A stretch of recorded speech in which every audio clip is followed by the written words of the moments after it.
Automatic আল্লাহর কুদরতি ক্ষমতায় পাহাড়গুলো থেকে পাথর চলে আসে। যখন এখন উঁচু হয়ে গেল, ও বাবাজিরা, ভাইরা, মায়েরা, বোনেরা, শুনে রাখুন, আমাদের দেশে আমরা যখন পাকা ঘর বাঁধি, যখন লিন্টন হয়ে যায়, আবার লিন্টনের আগে আমরা একটা ভাড়া বেঁধে নিয়ে নেই, মাঝখানে একটা ভাড়া বেঁধে নিয়ে মিস্ত্রিরা ইট ওখানে দাঁড়িয়ে দাঁড়িয়ে ইটগুলো সাজায়, ঘরটা তৈরি করে, লিন্টন তৈরি করে, উপরের অংশ তৈরি করে। কিন্তু ইব্রাহিম নবীর এমন একটা আল্লাহ সিরিশান দিয়েছিলেন, হযরত ইব্রাহিম নবীকে বললেন, ও ইব্রাহিম, তোমার কোনো সিঁড়ি লাগবে না, কোনো পাটা করতে লাগবে না। ও ইব্রাহিম, তুমি যে পাহাড়ে বসে আছো, পাথরের উপরে বসে আছো, দাঁড়িয়ে আছো, তোমরা দুই ভাই বেটা, আল্লাহর অটোমেটিক কুদরতি ক্ষমতায় ও ইব্রাহিম ওই পাথরটা উঁচু উঁচু হতে থাকবে। বলুন না সুবহানাল্লাহ, একটু জোরে বলুন না সুবহানাল্লাহ। আমাদের ঘর উঁচু করতে গেলে মই করতে হয়, সিঁড়ি করতে হয়, অনেক কিছু স্টেজ তৈরি করতে হয়। আর কাবা শরীফ যখন ইব্রাহিম নবী বানাচ্ছিলেন তখন কিছু তৈরি করতে হয়নি, যে পাথরটার উপরে দাঁড়িয়ে ছিলেন সেই পাথরটা অটোমেটিক উঁচু হয়ে, যখন দেওয়াল উঁচু হচ্ছে পাথরটা উঁচু হচ্ছে। আরেকবার কি বলা যাবে না সুবহানাল্লাহ? এই আল্লাহর কুদরতি ক্ষমতা। সেই সময় ইব্রাহিম নবী দোয়া করেছিলেন, ওগো আল্লাহ, আমি আপনার কাছে অনেকগুলো, আপনি আমার কাছে পরীক্ষা করেছিলেন, কিন্তু সমস্ত পরীক্ষায় আমি পাস করেছি। ইজিবতালা ইব্রাহিম রাব্বুহু বিকালিমাতিন ফাআতাম্মাহুন্না ক্বালা ইন্নী জাইলুকা লিন-নাসি ইমামা ক্বালা ওয়া মিন যুররিয়াতি ক্বালা লা ইয়ানালু আহাদিজ জালিমিন। ইব্রাহিম নবী ওই সময় বলেছিলেন, ওগো আল্লাহ, তুমি আমাকে একাধিক পরীক্ষা করেছো, কিন্তু আল্লাহ রাব্বুল আলামিন পরীক্ষা করার পরে ইব্রাহিম নবীকে আল্লাহ এমন একটা উপহার দিয়েছিলেন, ইনাম দিয়েছিলেন, পুরস্কার দিয়েছিলেন। আল্লাহ বলেন, ক্বালা ইন্নী জাইলুকা লিন-নাসি ইমামা, ও আমার ইব্রাহিম গো, আমি তোমার এতগুলো পরীক্ষা করার পরে একটা পুরস্কার তোমাকে দিলাম। পুরস্কার হলো তামাম পৃথিবীর মানুষের ইমাম বানালাম। বলুন না সুবহানাল্লাহ। নবীকে পরীক্ষা করার পরে ইব্রাহিম নবীকে বললেন, আমি তোমাকে তামাম পৃথিবীর ইমাম বানালাম। ওই ইব্রাহিম নবী শুধু আমাদের ইমাম নয়, ইহুদিদের ইমাম, খ্রিস্টানদের ইমাম, বিভিন্ন কওমের ইমাম। ইব্রাহিম নবীকে তামাম মানুষের ইমাম বানালেন। ইব্রাহিম নবী কত বড় বুদ্ধিমান ছিলেন। আল্লাহর দরবারে জানালেন, ওগো আল্লাহ, শুনুন, ওগো আল্লাহ, তুমি তো আমাকে বললেন তামাম পৃথিবীর মানুষের ইমাম বানাবেন, তবে আমার দাবাই হলো আল্লাহ রাব্বুল আলামিন ক্বালা ওয়া মিন যুররিয়াতি। আল্লাহর নবী ইব্রাহিম বললেন, ওগো আল্লাহ, তুমি শুধু আমাকে বানাবেন না, না, না, না, না। কত বুদ্ধিমান আল্লাহর নবী ইব্রাহিম বলছেন, ওগো আল্লাহ, সন্তান, আমার পরবর্তী যত সংসার আসবে সবাইকে ইমাম বানাতে হবে। বলুন সুবহানাল্লাহ। জাতির পিতা ইব্রাহিম আলাইহিস সালাম দোয়া করলেন, আল্লাহ, আমার তামাম সন্তানদেরকে আল্লাহ আপনার ইমাম বানাতে হবে। আল্লাহ পাক রব্বুল আলামিন বললেন, ক্বালা লা ইয়ানালু আহাদিজ জালিমিন। ও ইব্রাহিম, শুনে রাখো ইব্রাহিম, না, না, না, না, না, তুমি যে কথাটা বলেছো এটা মানা সম্ভব হবে না, হবে না, হবে না, না, না, না, না, সবাইকে আমি ইমাম বানাবো না, তবে যারা ন্যায় সৎ থাকবে আমি তাদেরকে ইমাম বানাবো। বলুন না সুবহানাল্লাহ। এই আয়াত দ্বারা বোঝা যায় পীরের ছেলে পীর হতে পারবে না, হুজুরের ছেলে হুজুর হতে পারবে না, ইমামের ছেলে ইমাম হতে পারবে না, লিডারের ছেলে লিডার হতে পারবে না, নেতার ছেলে নেতা হতে পারবে না। যদি সেই গুণের গুণান্বিত হতে হয় তাহলে হতে পারবে, নইলে হতে পারবে না। এটাই আল্লাহ কুরআনুল কারীমে জানিয়ে দিলেন, এটা আমাদেরকে বোঝা দরকার। সেই ইব্রাহিম আলাইহিস সালাম ওই সময় দোয়া করেছিলেন, ও রাব্বুল আলামিন, তুমি এমন একটা মানুষ বানাও, রব্বানা ওয়াবাস ফীহিম রাসূলাম মিনহুম ইয়াতলু আলাইহিম আয়াতিকা ওয়া ইউআল্লিমুহুল কিতাবা ওয়াল হিকমাতা ওয়া ইউযাক্কিহিম ইন্নাকা আনতাল গফুরুর রহিম। ইব্রাহিম নবী তো দোয়া করেছিলেন যে আমার বংশের সমস্ত সন্তানদেরকে আল্লাহ তুমি ইমাম বানাও, লিডার বানাও, কিন্তু আল্লাহর নবী আবার কাজ করে বিশেষ করে একটা দোয়া করলেন, ও আল্লাহ তুমি আমার ওই রব্বুল আলামিন তুমি এমন একটা রাসূল পাঠাও, একজন মেসেঞ্জার পাঠাও, যে মেসেঞ্জার পৃথিবীর বুকে গিয়ে ইউআল্লিমুল কিতাবা ওয়া ইয়াতুলু আলাইনা আয়াতিকা, কোরআন পাঠ করে तमाम মানুষদেরকে কওমদেরকে শোনাবে।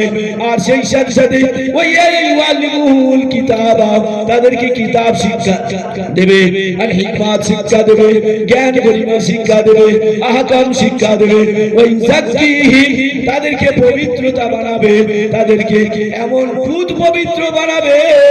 ও রব্বুল আলামিন তুমি এমন একটা মানুষ বানাও, রাসূল বানাও।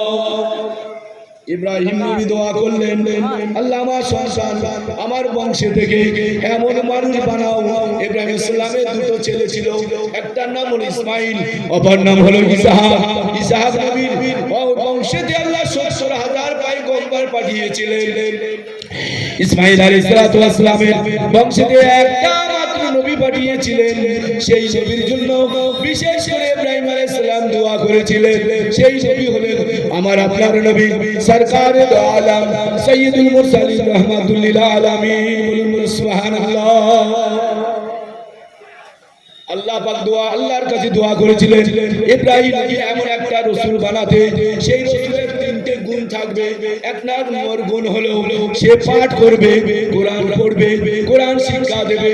তিন নম্বর কাজ হলো তিনি तमाम পৃথিবীর মানুষকে পবিত্র বানাবে, तमाम পৃথিবীর মানুষকে পাক পবিত্র বানাবে। বাবাজিরা সময় কম, অনেক সময় কম।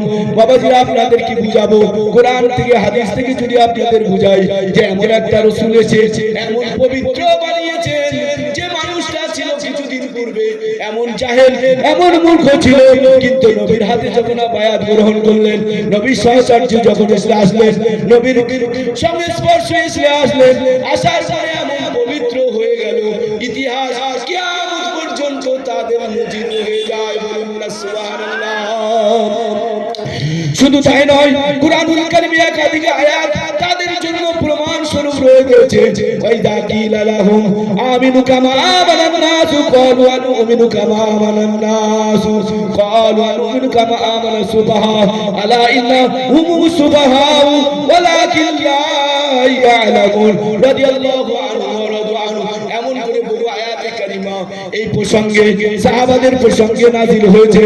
ও বাবাজিরা ভাইরা, ও দিনদারদি জওয়ানরা বন্ধুরা, আপনাদের কি শোনাবো, সময় কম, সময় কম। ইব্রাহিম নবী এমন কাজ পবিত্রতা বানিয়েছিলেন। একটা ছোট ঘটনা বলে আপনাদেরকে সমাপ্ত করব, আমার বক্তব্য সমাপ্ত করব। হযরত ইব্রাহিম নবী আলাইহিস সালামের হাতে বায়াত গ্রহণ করার পরে মাইজা স্বামী আল্লাহর নবীর কাছে এসে বলছেন, ও আল্লাহর রাসূল, আল্লাহ আমি জেনা করেছি। আমি মাইজা ইসলামী আল্লাহ রাসূলের কাছে এসে বলছেন, ইয়া রাসূলুল্লাহ, ইয়া হাবিবাল্লাহ, আমি জেনা করেছি, ব্যভিচার করেছি। এই অধ্যায়ে মিশকাতুল মাসাবিতে অনেকগুলো হাদিস এসেছে, বলার সময় নেই বন্ধুরা। এই হাদিসটা আরেকটা হাদিস এসেছে, আসার পরে একজন সাহাবী এসে বলছেন, ইয়া রাসূলুল্লাহ, আমি একটা অন্যায় করেছি, ব্যভিচার করেছি। হযরত ওমর রাদিয়াল্লাহু তাআলা বললেন, এ আল্লাহর নবীর সাহাবী, শুনে রাখো, তুমি এই কথাটা তো গোপন রাখতে পারতে, আল্লাহ তোমার গুনাহটা তো maaf করে দিতে পারে, আল্লাহ তোমার গুনাহটা তো maaf করে দিতে, গোপন করে দিতে পারে। কিন্তু নয়, মাইজা ইসলামী বলছেন, ইয়া রাসূলুল্লাহ, ইয়া হাবিবাল্লাহ, আমি একটা আমের সঙ্গে জিনা করেছি, ব্যভিচার করেছি। ইয়া রাসূলুল্লাহ, ইয়া হাবিবাল্লাহ, আমার শরিয়ত অনুযায়ী আমার কি বিচার হবে, ফয়সালা করুন। আমরা কেউ বলি এই নজির আছে কোনো? জিনা করার পরে সেই ব্যক্তি নিজে এসে বলছে, ইয়া রাসূলুল্লাহ, আমি জিনা করেছি, ব্যভিচার করেছি। মাইজা ইসলামী একবার যখন রাসূলুল্লাহর মুখের দিকে, সামনের দিকে এসে বলছেন, ইয়া রাসূলুল্লাহ, ইয়া হাবিবাল্লাহ, আমি জিনা করেছি, শরিয়াত বিচার ফয়সালা করুন। রাসূলুল্লাহ মুখটা ঘুরিয়ে নিলেন, আবার মাইজা ইসলামী সামনের দিকে ঘুরে আসলেন, আবার এসে বলছেন, ইয়া রাসূলুল্লাহ, ইয়া হাবিবাল্লাহ, আমি জিনা করেছি, শরিয়াত অনুযায়ী আমার জিনার ফয়সালা করে দিন। আবার রাসূলুল্লাহ মুখটা ঘুরিয়ে নিলেন, মাইজা ইসলামী থেকে মুখটা ঘুরিয়ে নিলেন, আবার বাম পাশে আসলেন। মাইজা ইসলামী এসে বলছেন, ইয়া রাসূলুল্লাহ, ইয়া হাবিবাল্লাহ গো, আমার কি শরীয়ত অনুযায়ী বিচার হবে না? আমি এত বড় পাপ করেছি, আমার পাপের কি বিচার হবে না? এমন করে মাইজা ইসলামী চারবার আল্লাহর নবীর কাছে ইসরার করলেন, রাসূলুল্লাহর কাছে বললেন, ইয়া রাসূলুল্লাহ, ইয়া হাবিবাল্লাহ, আমি জিনা করেছি, আমি জিনা করেছি, আমি ব্যভিচার করেছি, শরীয়ত অনুযায়ী আমার ফতোয়া, আমার সাজাটা দিয়ে দিন।